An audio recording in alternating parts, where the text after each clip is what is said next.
Gloria a Dios. Vamos a abrir la Biblia en 2 de Pedro, capítulo 1. Yo creo que la semana pasada les anuncié, o el martes, lo que íbamos a hacer este mes.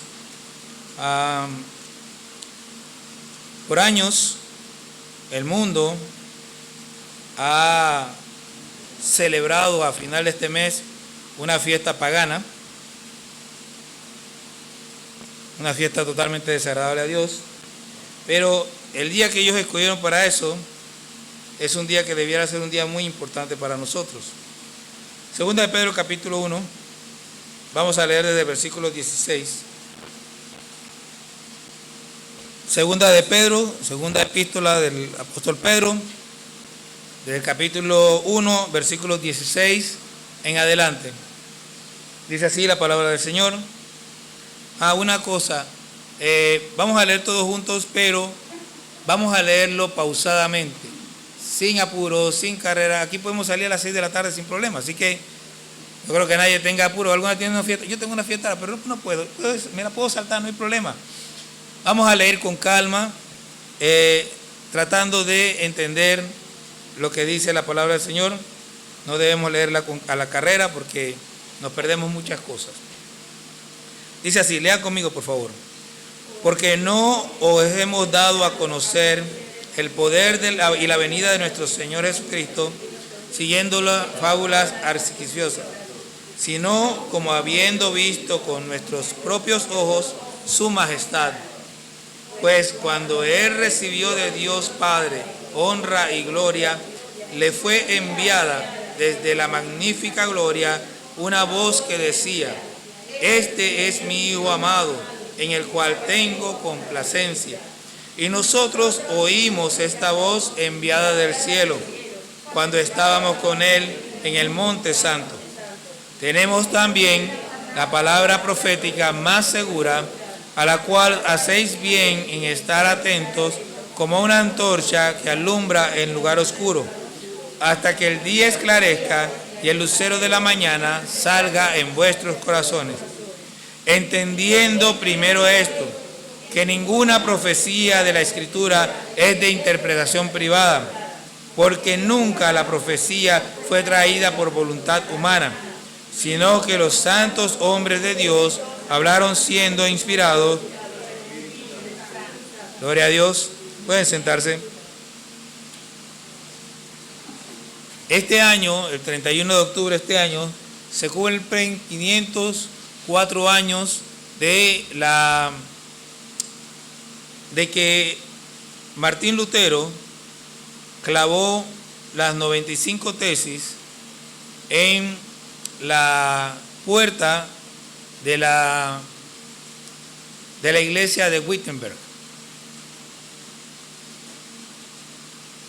Esto provocó que hubiera una revolución, por llamarlo de una manera, en la iglesia de aquel tiempo. Lutero estaba en contra de lo que llamaban la venta de indulgencias. En otro momento les explico todas estas cosas porque si no hoy no me va a alcanzar el día. Y lo llevaron a juicio, se puede llamar así. Eso se llamó la dieta de Worms. Producto de cosas como esta, otros hombres de Dios habían muerto en siglos pasados. Uno de ellos fue Juan Hus, fue condenado a muerte y fue quemado. Cuando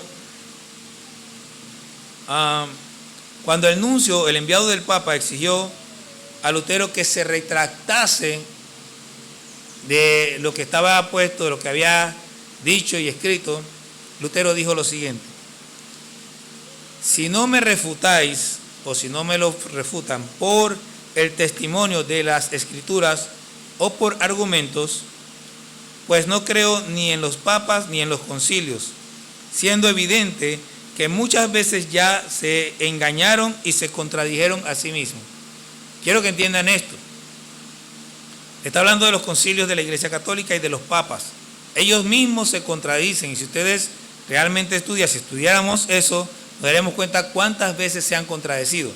Entonces dice Lutero, siendo evidente que muchas veces ya se engañaron y se contradijeron entre sí.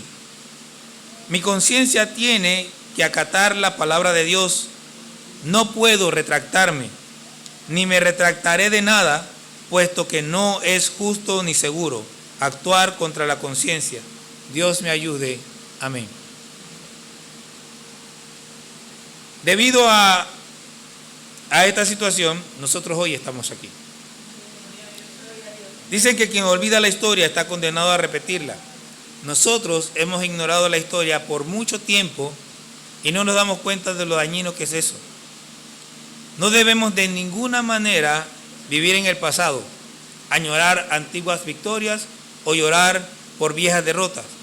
El pasado solo sirve para dos cosas.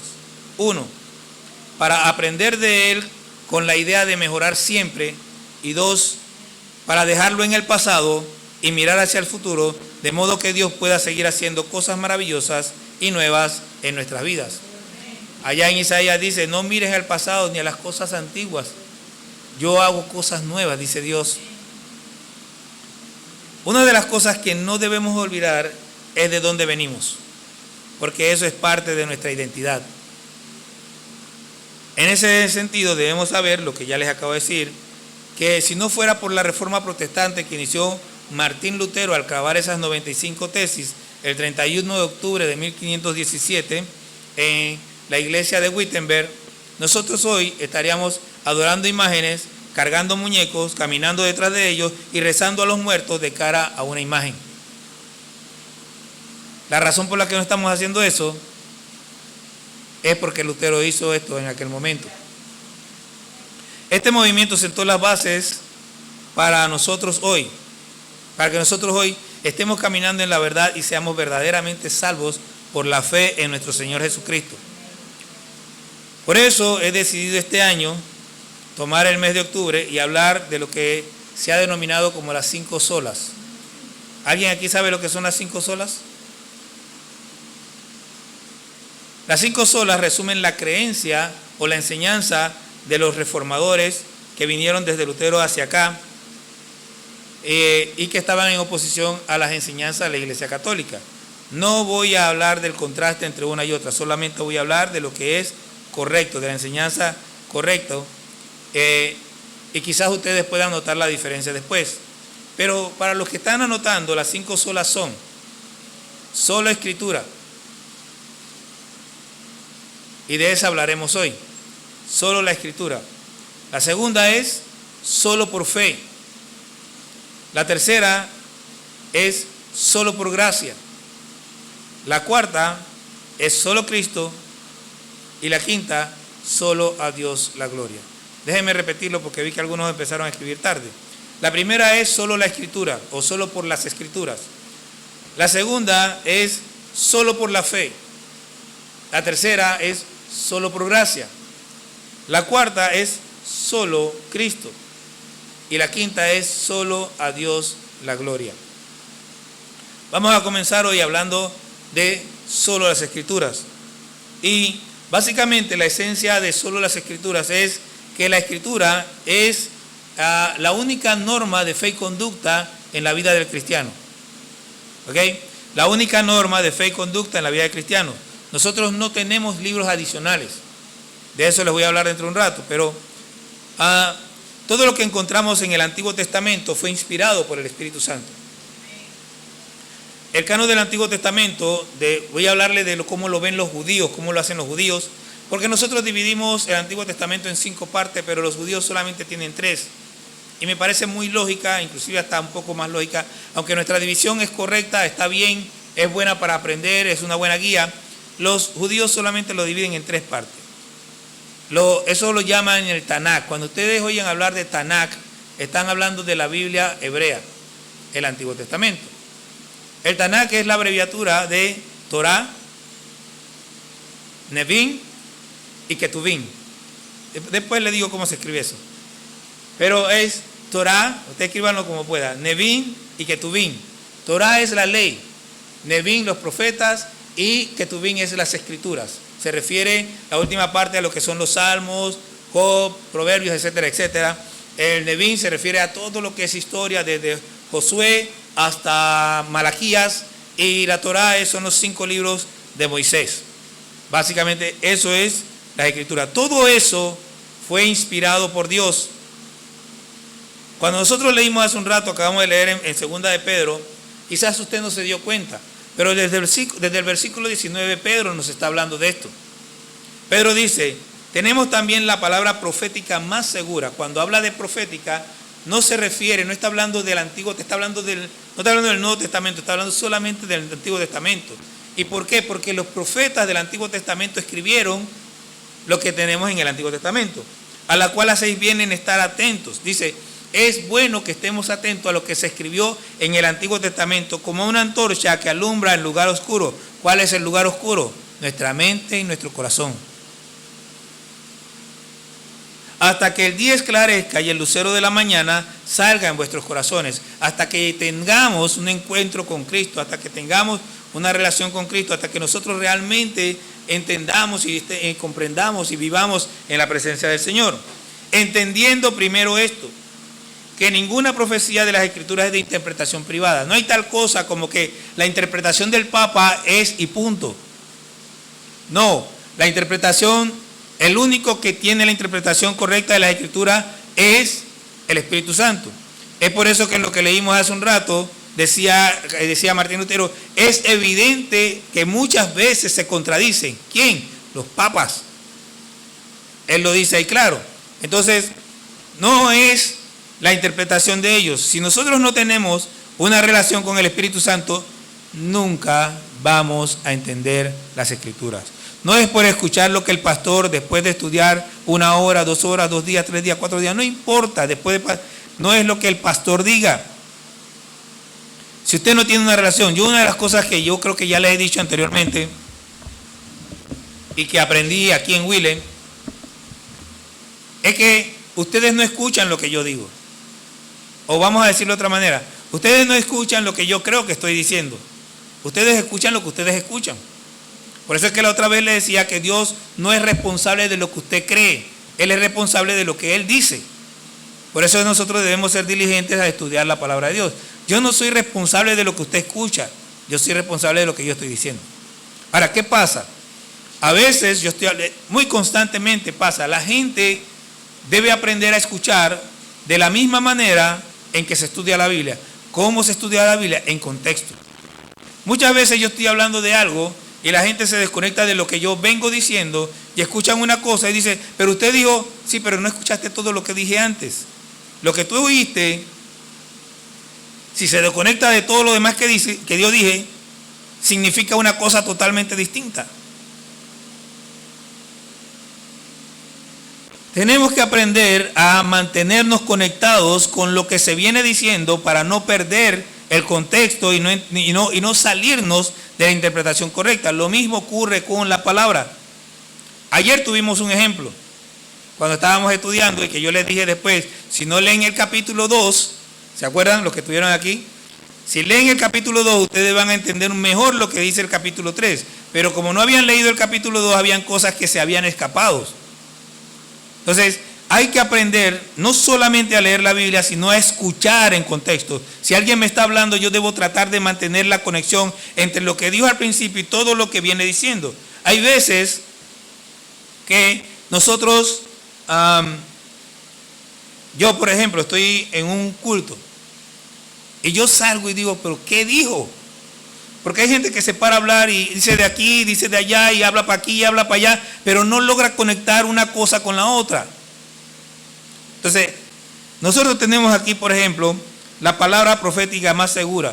Dice, tienes que estar atento. No podemos leerla así descuidadamente, hay que estar atento. Porque nunca la profecía fue traída por voluntad humana.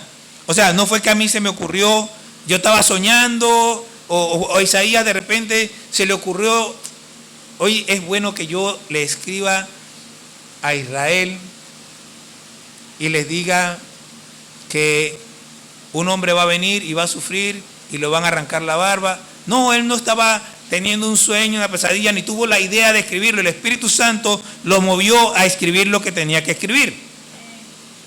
Ahora, tenemos que entender algo. Hay gente que dice que la Biblia, eso lo escribieron hombres. Sí. El Espíritu Santo no le dictó a Isaías lo que tenía que escribir. Él lo inspiró. Isaías escribió a la manera que Isaías escribe. Si lo que escribió Isaías, Dios se lo hubiera inspirado a Jeremías, Jeremías lo hubiera escrito de otra manera.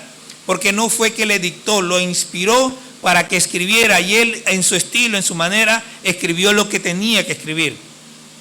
Y Dios sabía a quién se lo estaba dando y sabía cómo lo iba a escribir, de manera que nosotros hoy lo recibiéramos como debiéramos recibirles. Ahora, si nosotros estamos atentos, vamos a 2 Timoteo, esto ni siquiera deberíamos ir a buscarlo, pero 2 Timoteo capítulo 3. Si nosotros estamos atentos a la palabra, mire lo que pasa.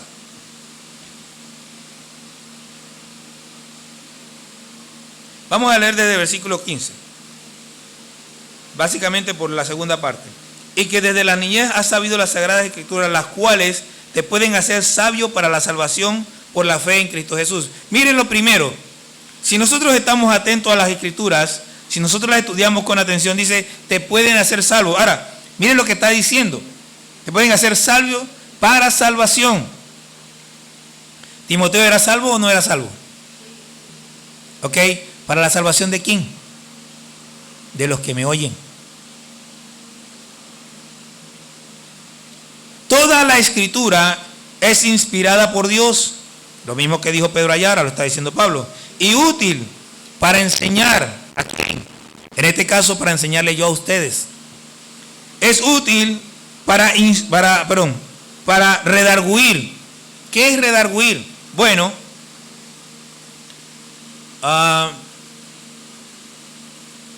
hay veces que uno se para aquí a predicar y la persona que está enfrente se siente confrontada. ¿Quién la está confrontando? La palabra. Es como decir, meter el dedo en la llaga. Le dice que está mal. Te está redarguyendo, es que te está diciendo, estás mal, estás mal, estás mal. Entonces, es útil para enseñar, para corregir. No solamente te dicen que está mal, te dice cómo arreglarlo. Y para instruir en justicia. ¿Para qué? Para que seamos perfectos, enteramente preparados para... Mire, una cosa que tenemos que entender. El hombre de Dios hace obras buenas. No para que lo vean, no para que lo oigan, simplemente porque esa es nuestra naturaleza. La palabra, cuando nos transforma en gente que hace cosas buenas.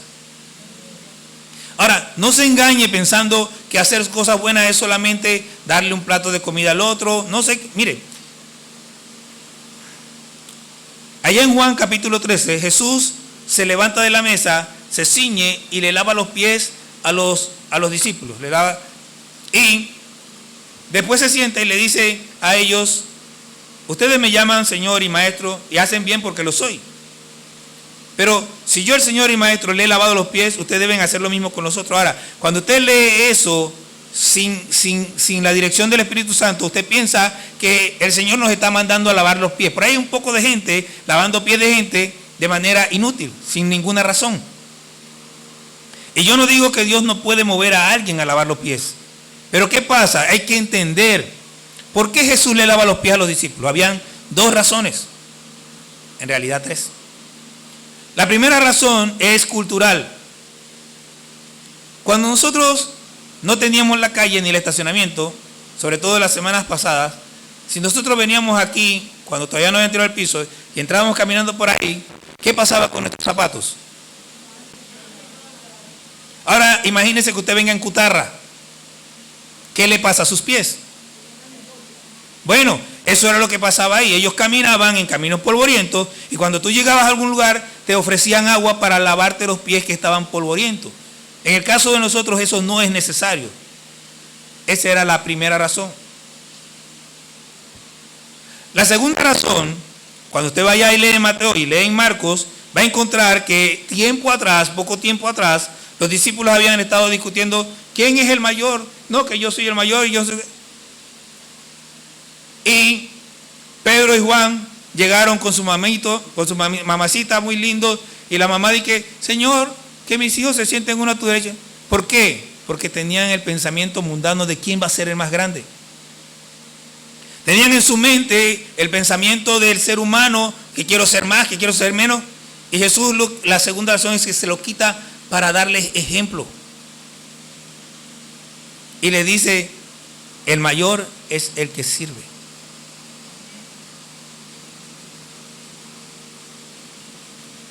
Ahora, hay una cosa que tienen que entender con esto del lavado de los pies.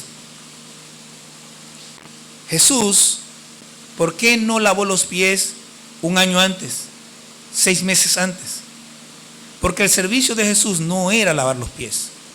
Él lo hizo como un énfasis para resaltar algo. Desde el día que Jesús vino a la tierra, desde el día que empezó su ministerio, Él había estado sirviendo. Había sanado enfermos, había echado fuera demonios, había sanado leprosos, había hecho milagros, había caminado sobre las aguas, había enseñado un montón de gente. El servicio de Jesús era llevar la palabra, servir a la gente, no era lavar los pies. Él lavó los pies para que ellos entendieran. Él no lo hizo porque, Él lo hizo solamente como un ejemplo. Si no hubiera sido porque ellos eran tan egoístas y hubieran estado discutiendo, Jesús no les lava los pies porque no era necesario. ¿Se da cuenta lo que nosotros tenemos que hacer? ¿Cómo tenemos que leer y entender y prestar atención a lo que la palabra dice? A lo que verdad está diciendo. Que es por eso que usted va a un lugar. La otra vez cuando estábamos en la universidad, a alguien se le ocurrió como una dinámica de clase lavarnos los pies. Y la profesora y otro, y ustedes no entienden que le están lavando los pies a los pastores. ¿Qué pasa con lavarle los pies a los pastores? No tiene nada de nada. No hay nada en eso. Eso es mística, no tiene nada que ver con la fe. Pero leen la Biblia con ojos idólatras. Y por eso no entienden lo que tienen que entender. Ahora, el cristiano hace obras porque es su naturaleza. Ayuda porque es su naturaleza. Si le agradecen, bien, y si no, también. Si le dan, bien, y si no, también. Jesús dijo, yo vine a servir, no para que me sirvan. Y yo les digo lo mismo, yo vine a servir, no para que me sirvan. Si me dan, venga, yo lo recibo. Pero si no me dan, estoy tranquilo, no hay problema. Yo no vine para que ustedes me sirvan. Yo tengo un Dios que me suple. Y a veces lo hace a través de ustedes. Gracias, Señor. Y a veces lo hace de otra manera. Miren, ayer le conté a Toña Isel. Yo metí la pata hace poquito.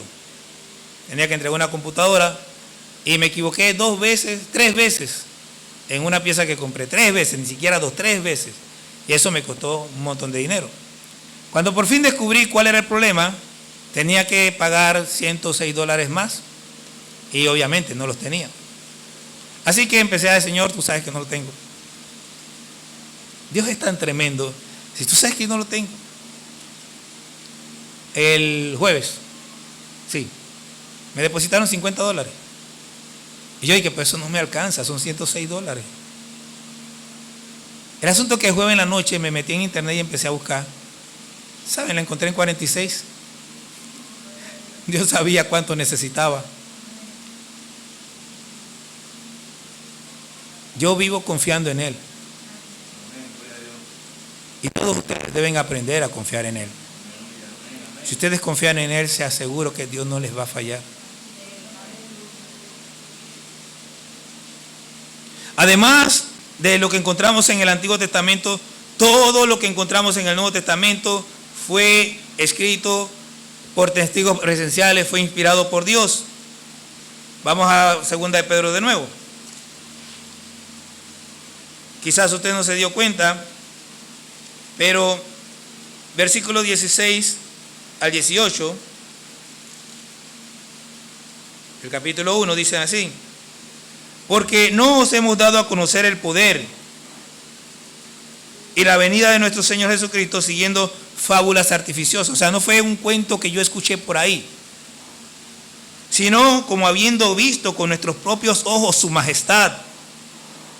Pues cuando él recibió de Dios Padre honra y gloria, le fue enviada desde la magnífica gloria una voz de que decía: este es mi Hijo amado en el cual tengo complacencia.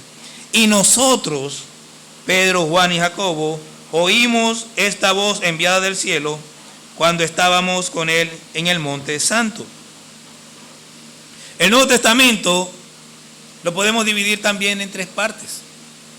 Podemos hablar de los libros históricos, los 4 evangelios y el libro de Hechos. Podemos hablar de las epístolas, desde Romanos hasta hasta Judas. Y la profecía, que es Apocalipsis. Entonces, ellos hablaron lo que vieron y oyeron o investigaron minuciosamente. Y vamos a comprobar eso en la Biblia. Lucas capítulo 1.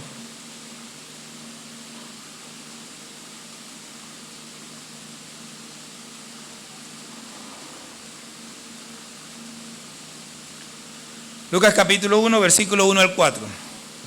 Dice así: puesto que ya muchos han tratado de poner en orden la historia de las cosas que entre nosotros han sido ciertísimas, ¿para cuántos todo lo que dice la Biblia es verdad?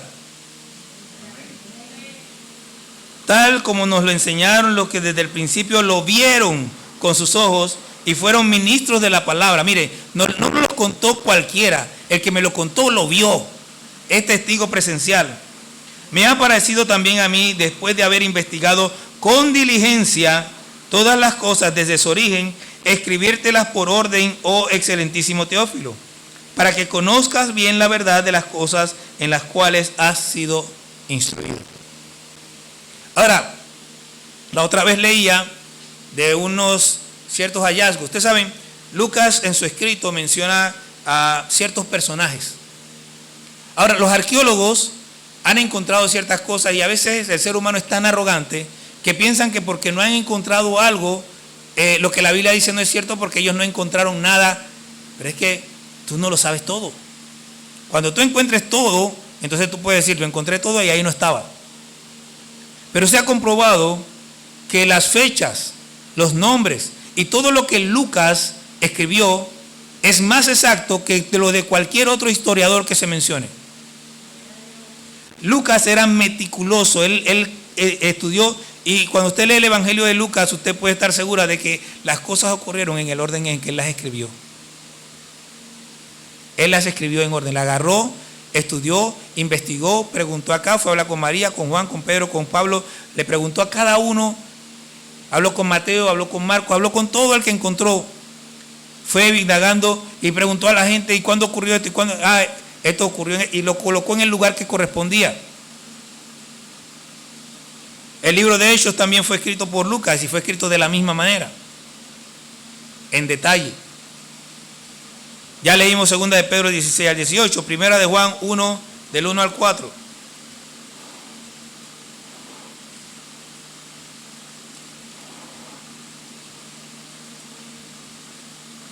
Primero de Juan 1, del 1 al 4. Miren lo que dice Juan: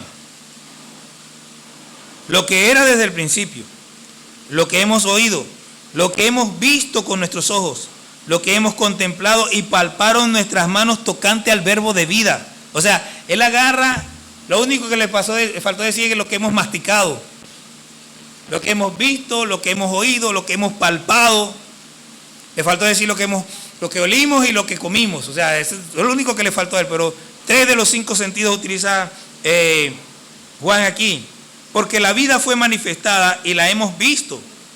Y testificamos y os anunciamos la vida eterna, la cual estaba en el Padre y se nos manifestó. O sea que la vida eterna es Cristo.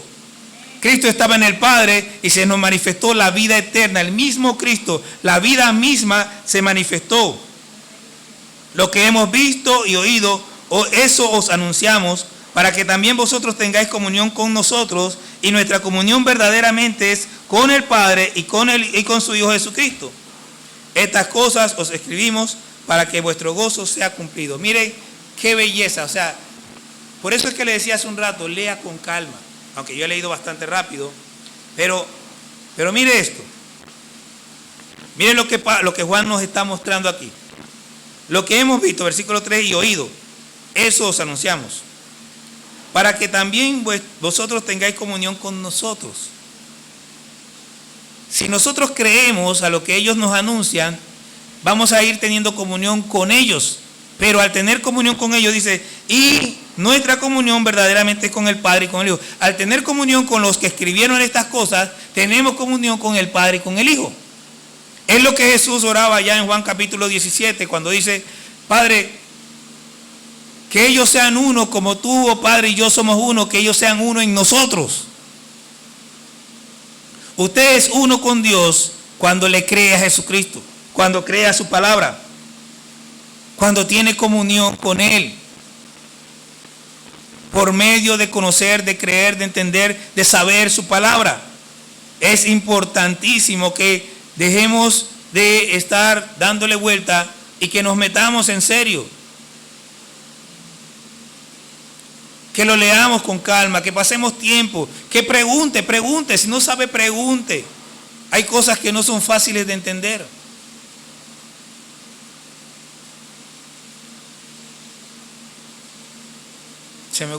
Me vino a la cabeza, qué bonito sería que pudiéramos reunirnos constantemente a estudiar. Pero bueno, ya el otro mes empezamos la escuela dominical y a lo mejor Gálatas capítulo 1, versículos 11 y 12.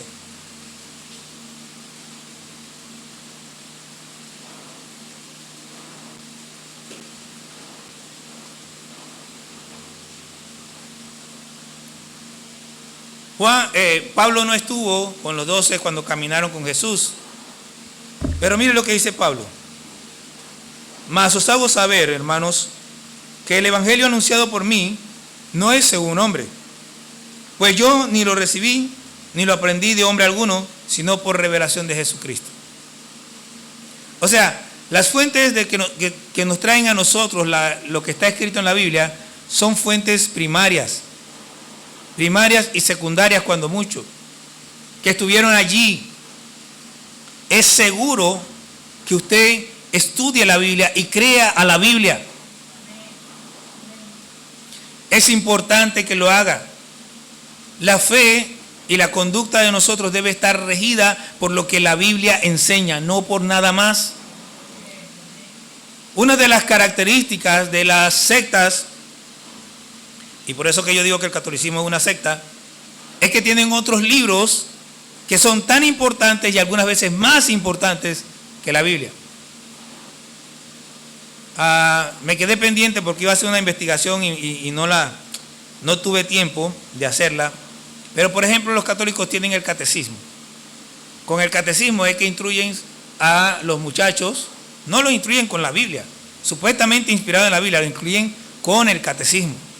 Y muchas iglesias cristianas también buscan otros libros para instruir a su gente. Nosotros aquí usamos la Biblia.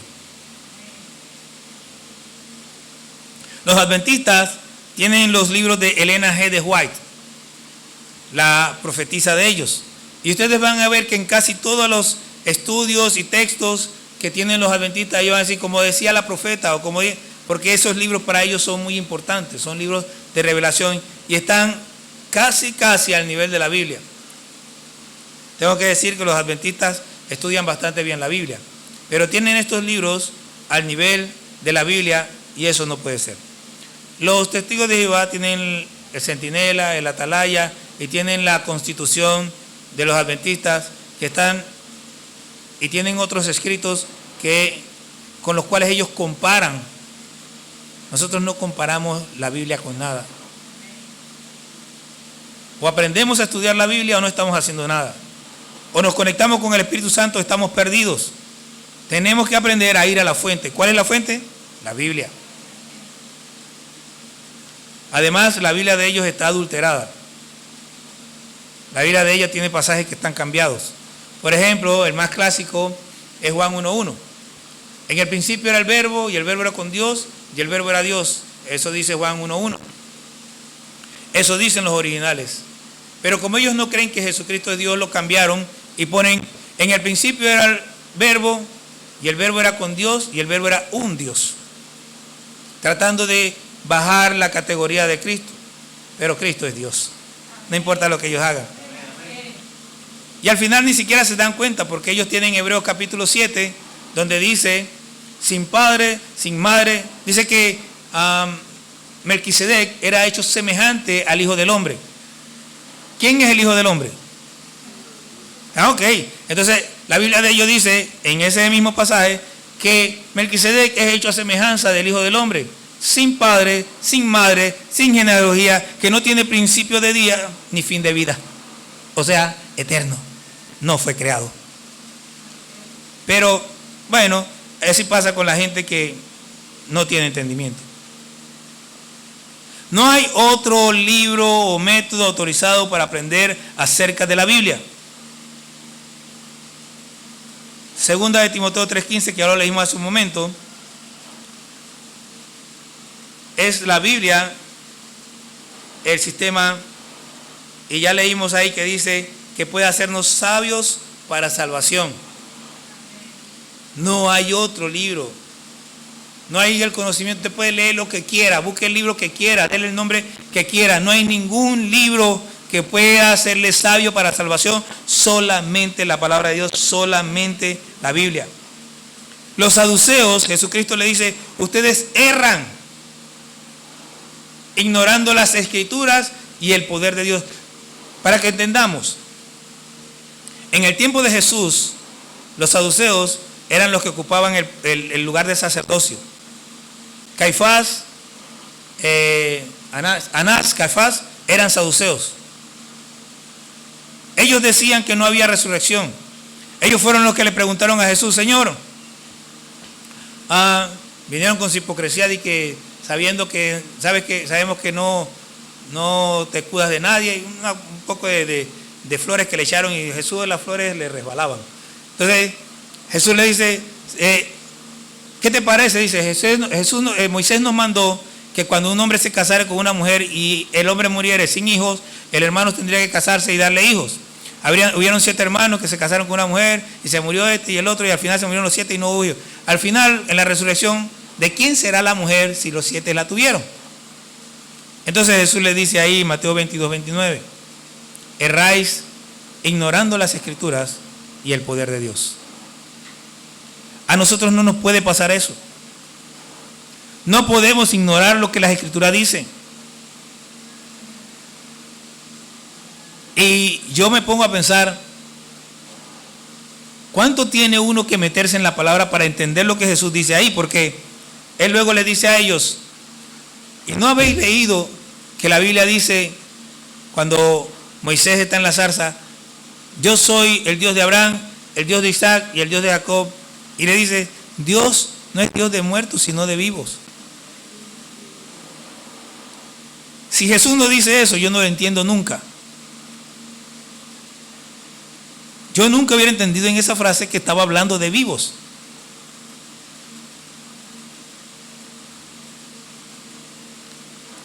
Yo creo que la frase hubiera sido así como, yo soy el que era Dios de Abraham, o soy el Dios del que era Abraham.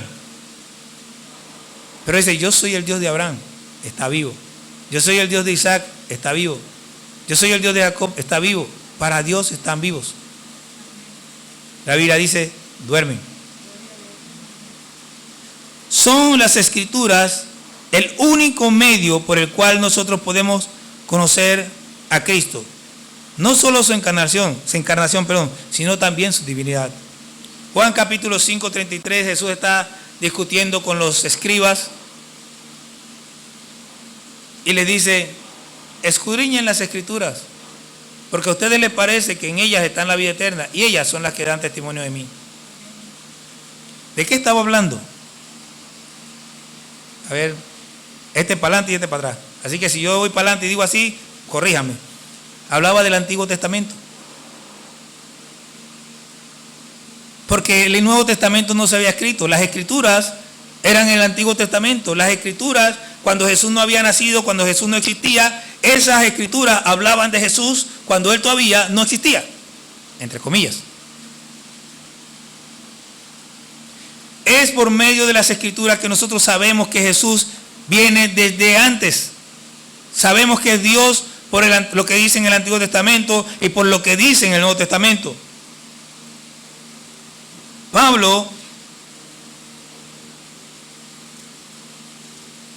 demostró esto. Hechos 17:3. Para los que están anotando. Dice, vamos a leer desde el 1 para que estemos más. Pasando por Antípolis y Apolonia, llegaron a Tesalónica, donde había una sinagoga de los judíos, y Pablo, como acostumbraba, fue a ellos, y por 3 días de reposo discutió con ellos, declarando y exponiendo por medio de las Escrituras que era necesario que el Cristo padeciese y resucitase de los muertos, y que Jesús, a quien yo os anuncio, decía él, es el Cristo. ¿Qué usó Pablo? ¿Qué escrituras usó Pablo ahí? ¿Qué escritura estaba usando Pablo ahí? El Antiguo Testamento.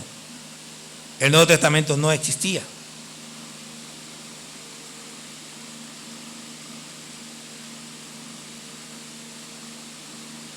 Los de Berea son un ejemplo para nosotros. Dice, inmediatamente los hermanos enviaron de noche a Pablo y a Silas hasta Berea, y ellos, el versículo 10, y ellos, habiendo llegado, entraron en la sinagoga de los judíos, y estos eran más nobles que los que estaban en Tesalónica, pues recibieron la palabra con toda solicitud, escudriñando cada día las Escrituras para ver si estas cosas eran así. Usted no tiene que aceptar lo que yo digo. Tiene que escudriñar. Tiene que buscar si lo que yo estoy diciendo es correcto. Usted no tiene que aceptar lo que nadie dice.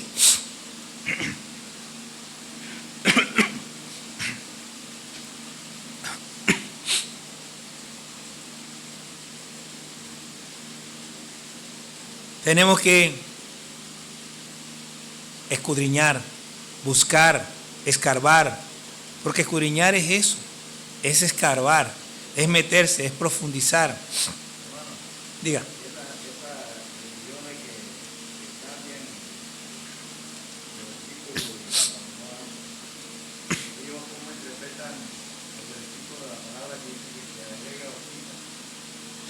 No tendré que preguntarle. No lo leen, se lo saltan. ¿Qué podemos hacer con eso? De hecho, eso viene ocurriendo desde hace muchos siglos atrás. Romanos 15:4 dice, porque las cosas que se escribieron antes para nuestra enseñanza se escribieron, a fin de que por la paciencia y la consolación de las Escrituras tengamos esperanza. Yo no sé si usted ha dado cuenta, pero en lo que hemos ido leyendo, la Biblia ha ido hablando de resultados que hay cuando nosotros leemos la Escritura. Y aquí dice que si usted estudia las Escrituras, va a encontrar 2 cosas. ¿Las notó o no las notó? Dice que va a encontrar consolación y esperanza. Déjeme leérselo de nuevo. Dice, porque las cosas que se escribieron antes en el Antiguo Testamento, para nuestra enseñanza se escribieron a fin de que por la paciencia y la consolación de las Escrituras tengamos esperanza. Me comí una: paciencia, consolación y esperanza. 3 cosas que adquirimos nosotros al estudiar las Escrituras. Tenemos que hacernos doctos, entendidos, maestros, conocedores de la palabra de Dios, de las Escrituras, para no torcerlas. Déjeme decirle de nuevo, usted tiene que hacerse docto para no torcerla. Una cosa es lo que dice y otra cosa su aplicación. Muchas veces, por no entender lo que dice la Biblia, la aplicamos mal. Con buena intención, pero mal. Mire, déjeme darle un ejemplo. Puedo citarlo, pero voy a leerlo. Dice, he aquí yo estoy a la puerta y llamo. Si alguno oye mi voz y abre la puerta, entraré a él y cenaré con él y él conmigo. ¿A quién le está hablando Dios ahí?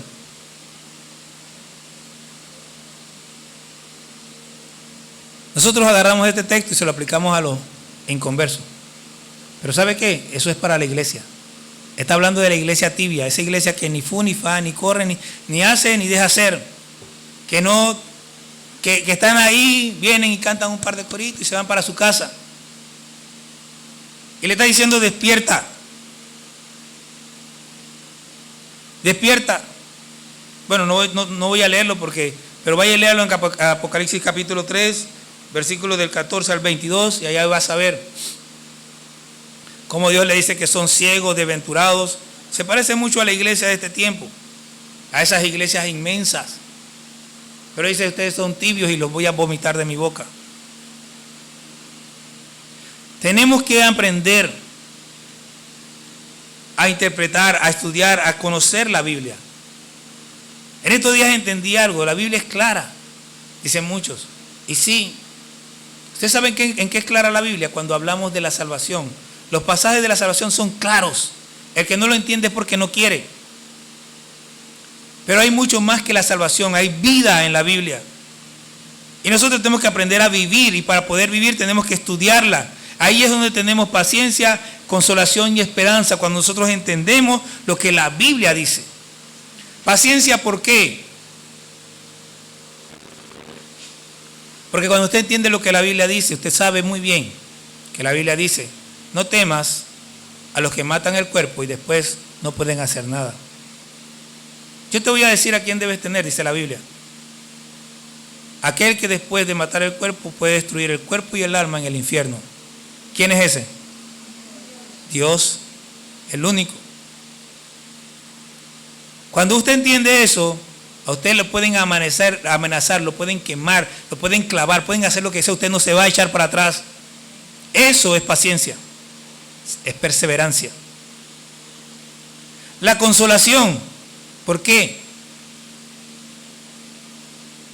Sencillo, porque no importa lo que me pase aquí, lo que me espera es mejor. No importa cuánto dolor tenga hoy, Dios tiene el control. No importa que las cosas me estén saliendo mal, lo que yo no vea en el futuro, Dios lo tiene preparado allá. Yo lo único que tengo que hacer es caminar recto con Él. Y la esperanza, porque esperamos que Cristo venga. Y cuando venga, seremos como Él es.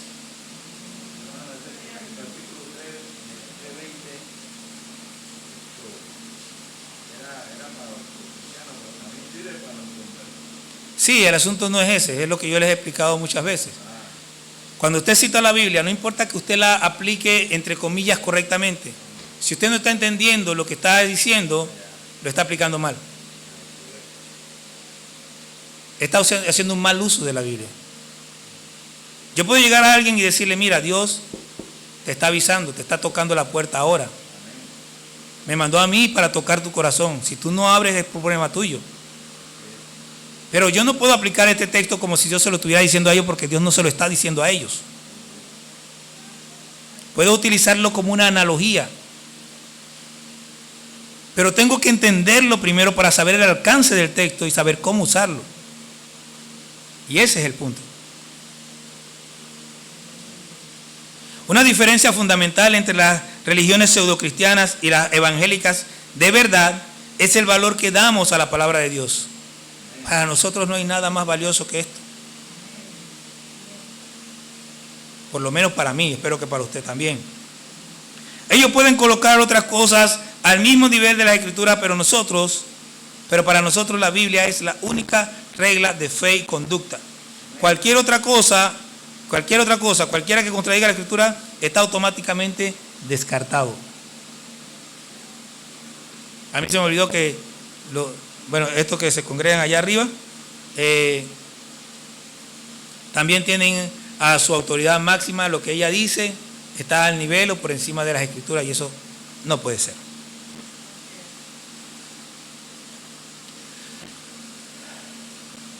Por eso es que yo insisto. Por eso es que yo insisto y sigo insistiendo en la necesidad de que aprendamos a leerla, a estudiarla y a aplicarla correctamente a nuestra vida.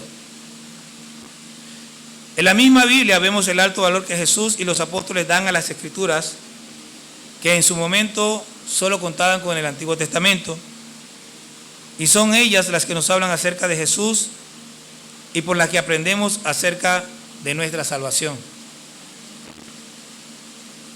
La Reforma, con lo que empecé hablando, se trató precisamente de eso. La religión gobernante, porque no era simplemente era una religión gobernante, había secuestrado las Escrituras. La gente no podía leerla porque si la leías te podían meter preso, hasta te podían quemar. Yo conozco la historia de un hombre.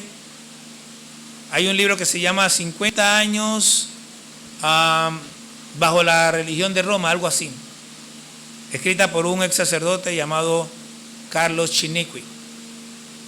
Él nació en una familia cristiana, católica. Su papá había querido ser sacerdote, pero no pudo por una razón. Pero cuando su hijo nació, lo enseñó a leer la Biblia, a memorizar. Chiniqui se sabía, y la gente venía de las vecindades a escuchar al niño recitar los salmos, recitar la Biblia. Era algo impresionante. Yo me pongo en qué siglo fue eso, porque eso lo hacemos ahora y la gente ni siquiera se inmuta. Y este hombre creció y se convirtió en un sacerdote católico. Al papá de él lo metieron preso por enseñarle la Biblia a su hijo. Y mucha gente murió por tener una Biblia. Pero cuando vino Lutero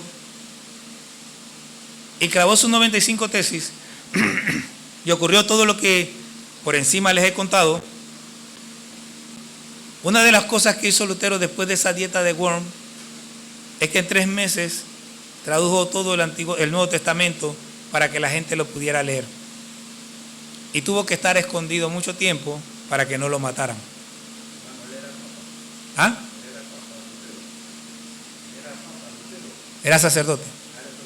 Sí, papa no. Él estaba contra el papa.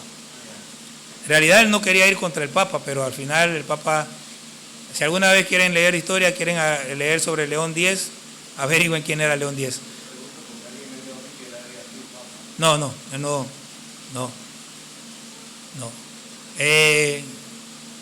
Ustedes han oído sobre la iglesia esa de San Pedro. Bueno, cuando la estaban edificando fue que ocurrió este asunto de las bulas, y se hizo para recoger dinero para eso, y engañaban a la gente diciéndole: si tú pagas tanto, te saco a tu familiar del infierno.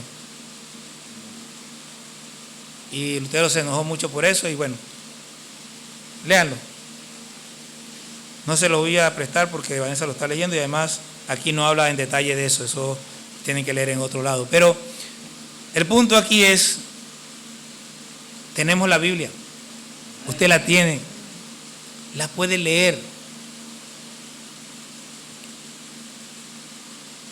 Yo ya les he hablado del que considero mi héroe personal de la fe, un hombre llamado George Mueller. George Mueller dice lo siguiente: cuando él empezó a leer la Biblia, solo la Biblia, dejó de leer comentarios y se dedicó a leer la Biblia, ya leerla en oración y buscar en oración la revelación de Dios.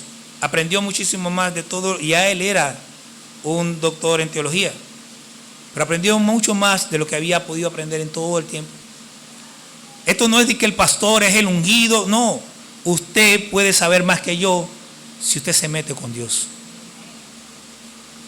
Si usted le busca con un corazón abierto, con un corazón sincero, Dios, porque ¿qué decía 2 de Pedro, capítulo 1, versículo 20?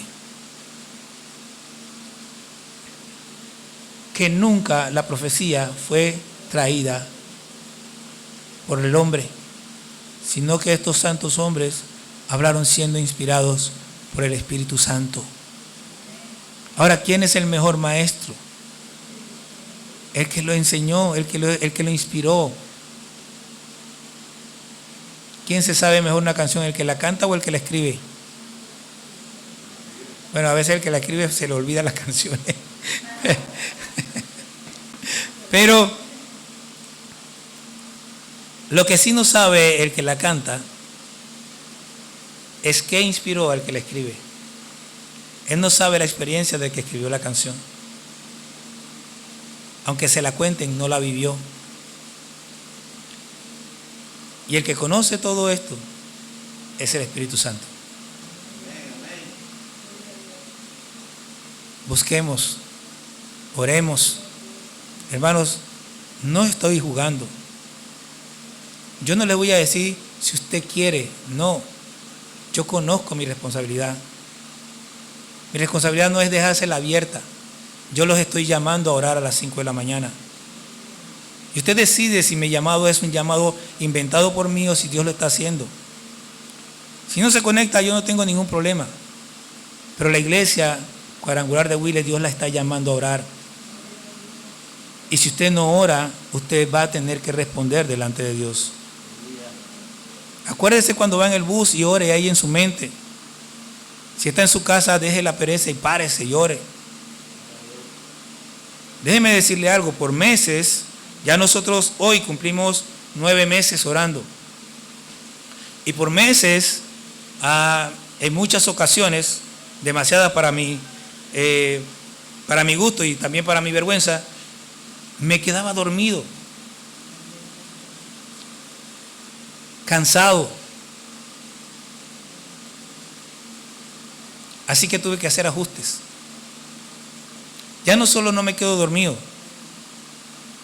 me paro antes y empiezo a orar antes. ¿Quiere que su familia sea salva? Párese a orar. ¿Quiere que Willis sea salvo? Párese a orar. ¿Quiere que princesa mía sea salva? Párese a orar. ¿Quiere que emperador sea salvo? Párese a orar. Sin oración no hay nada. Vamos a pararnos a orar. Vamos a buscar el rostro de Dios. Y si usted no se para a orar, usted va a ver un día la iglesia llena. Pero usted no tuvo ni un poquito de parte en eso. Y saben, si había algo que a mí no me gustaba, ¿ustedes saben por qué yo duermo tarde? Donde yo crecí, los muchachos 6, 7 de la noche empezaban a jugar. A mí me gustaba mucho Compañerito Pío Pío, pero había muchos otros juegos. Montón de muchachos, donde yo crecí había un montón de todas las edades, un montón de muchachos.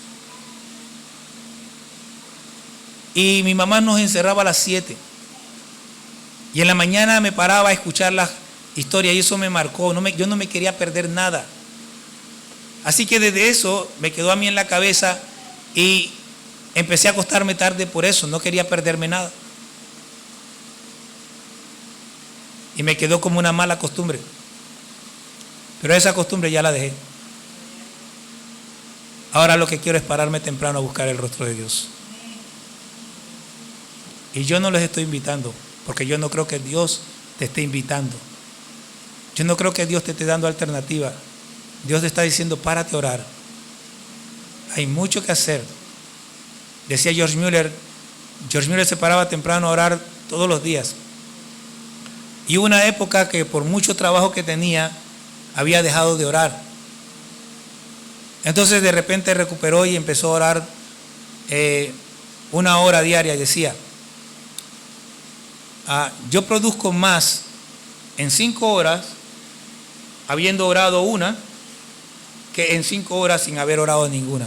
En 4 horas produzco más si oro la primera hora de las 5. Y les digo algo, es como si el tiempo se detuviera. Párese a orar. El Señor está llamando. Padre, en el nombre de Cristo Jesús.